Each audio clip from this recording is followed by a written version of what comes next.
Okay, let's dive into this. Welcome to today's explainer. Today we're going to be exploring the architecture of the natural world, specifically the whole wild world of vertebrates. We'll be looking at everything from the incredible engineering of your very own spine to the vast animal kingdom that actually shares this exact same physical trait. So we're going to connect the biology of all these creatures right back to the bones inside your own body. So think for a second about how your body actually moves. Like physically imagine it. Your elbows and knees, right? They act like hinges. They move back and forth in one strict direction. But then you've got your shoulders and your hips. Those act like complex ball and socket joints, so you can move them in big circles. But your forearm or your skull, completely rigid. No way you're bending those.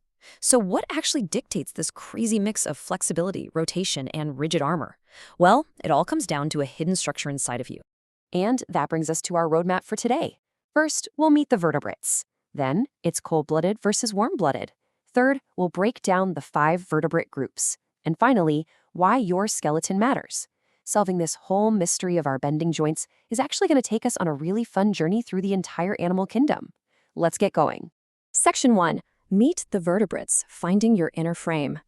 All right, so the core internal structure that holds our bodies together, it begins with the spine. Or, if you want to get technical, the vertebral column.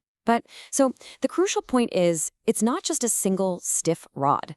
Actually, it's an interconnected chain of individual bones called vertebrae.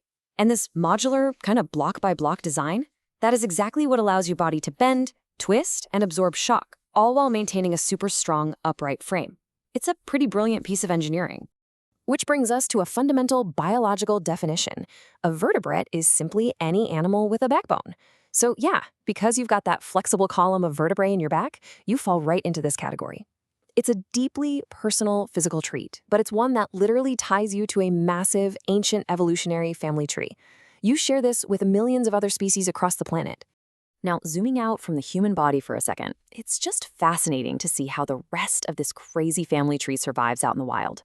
While our internal frames share the exact same basic blueprint, nature has taken this skeletal foundation and just ran with it. I mean, it's adapted this frame to conquer the oceans, land masses, and the skies in truly mind-blowing ways. Moving right along to Section 2, cold-blooded versus warm-blooded, the battle of the metabolisms. Okay, to really understand this incredible vertebrate diversity, we first have to look at how different animals actually power their internal engines. It's the biggest divide in the vertebrate world. On one side, we have ectotherms, or cold-blooded animals. These guys can't regulate their own body temperature at all. They rely entirely on the outside environment to warm up or cool down. On the other side, we've got endotherms, warm-blooded animals like us. We maintain a constant internal temperature, so our bodies essentially act like literal internal furnaces, constantly burning fuel to stay stable no matter what the weather is doing outside. Now, what's really interesting about this slide is when you look at the energy source comparison. You can really see how these two strategies dictate entirely different ways of life.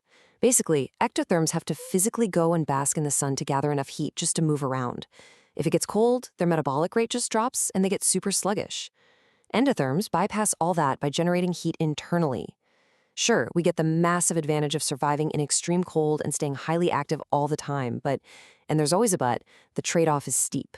We have to constantly stuff our faces, consuming massive amounts of calories just to keep those internal furnaces burning. All right, on to Section 3. The 5 vertebrate groups, nature's diversity. Let's see how all of this builds into the specific classes that inhabit the Earth. And this brilliantly illustrates the ultimate family tree of vertebrates. All these different combinations of skeletons, metabolisms, and habitats have resulted in 5 main groups side by side: fish, amphibians, reptiles, birds, and mammals. Let's take a quick look at how each of these groups has customized that original vertebrate blueprint to survive and thrive. First up on the list, fish. These guys are completely reliant on an aquatic environment. They are the ultimate cold-blooded ectotherms. Their body temperatures are dictated entirely by the surrounding water. They extract oxygen through gills, they navigate the water using specialized fins, and they rely on scales for armor. Literally, from the egg all the way to adulthood, their entire evolutionary story is completely bound to the water. Next, we have the amphibians. Your frogs, toads, salamanders. Biologically speaking, they're like the ultimate evolutionary bridge between two different worlds. They're also cold-blooded, but they typically start their life in the water, breathing through gills, and then, in a totally bizarre twist, They actually develop lungs so they can venture up onto land as they mature. They trade scales for this thin, moist, permeable skin, but they always remain kind of tethered to moisture, right? They even have to return to the water to lay their soft, jelly-like eggs.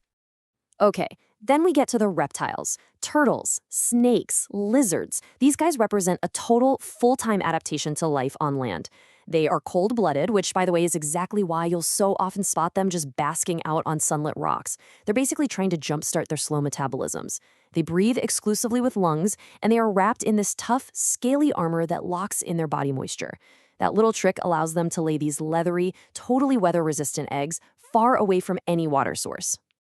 Moving on to birds. Now, here we hit a massive evolutionary milestone. This is our first warm-blooded group. Maintaining that constant internal temperature provides the absolutely massive metabolic output they need for the incredibly demanding act of flying. They breathe with lungs, they lay hard-shelled eggs on land, but they possess a totally unique adaptation, feathers. And actually, feathers aren't just there for flight. They act as this crucial layer of insulation to trap all that internal heat we just talked about. It's a real game changer.